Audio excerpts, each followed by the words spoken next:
math friends. So we are going to work on our wonderful world of fractions again today. We're going to work with comparing fractions. That means when we look at 2 or 3 fractions, we decide, okay, which one's larger and which one's smaller. So today we're going to work on comparing the numerators of fractions and comparing the denominators of fractions in order to decide which fraction is larger and which fraction is smaller, okay? So just to review, remember, the numerator means how many pieces that you have shaded or that you have. So for example, on 1/3, that 1 is the numerator. That means if you had the picture 1/3, there's only 1 piece shaded in. Compare denominators, well, we're going to work with those too. The denominator is the number of pieces in a whole. For this example, the denominator is 3 because there's 3 pieces, 1, 2, 3, in my whole.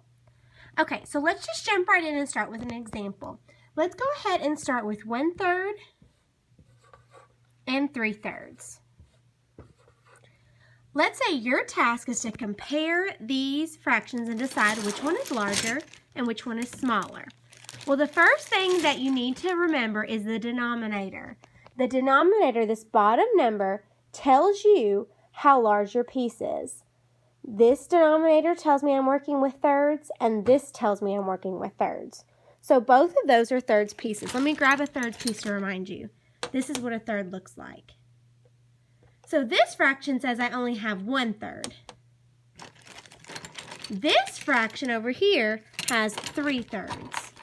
It has 1/3, 2/3, and I don't have another one, so I'll use this one, 3/3. What's larger? Just the 1/3 or 3/3? 3/3 is larger, absolutely, and we're using the same size pieces, so that's easy to see.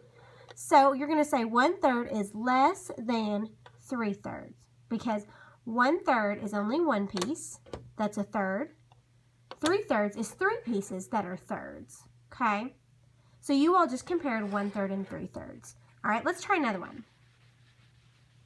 Let's compare the fraction 4/6 and 1/6. What's super important to know is you have 1/6 in this fraction and 1/6 in this fraction. So look at the size of a 6. A 6 looks like this, okay? So you either have 4 of these, 4/6, or you only have 1/6. What's going to be larger? Well, of course, 4 of them. Let me see if I have 4. I have 1, 2, 3, 4. These are all 6 pieces. I have 4 of them over here. And let's see, I have 1 of them over here. What's larger? Absolutely, 4/6 is larger.